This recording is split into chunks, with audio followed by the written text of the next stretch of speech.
Perahu yang membawa rombongan pertama pengungsi Rohingya mendarat di Aceh hampir 1 tahun lalu, kini ditambatkan di dermaga Pusong, Aceh Utara. Dengan bantuan nelayan Kecamatan Senudon di Aceh Utara, kala itu para pengungsi selamat dari perahu yang mulai karam.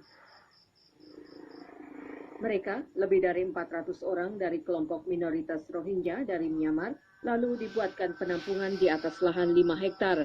Namun, kompleks penampungan itu kini hanya dihuni kurang dari 100 orang. Sebagian besar sudah melarikan diri ke Malaysia sebagai salah satu tujuan utama mereka.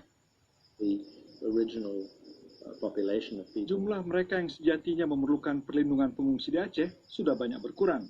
Sebagian dari mereka mencari jalan sendiri untuk menyeberang ke Malaysia. Kami tahu sebagian dari mereka dan kami bekerja dengan pihak berwenang untuk memproses kasus-kasus tersebut sesuai dengan prosedur normal. Sebagian pengungsi Rohingya yang tersisa mengikuti kursus menjahit bersama warga sekitar di Blang Adu di Aceh Utara.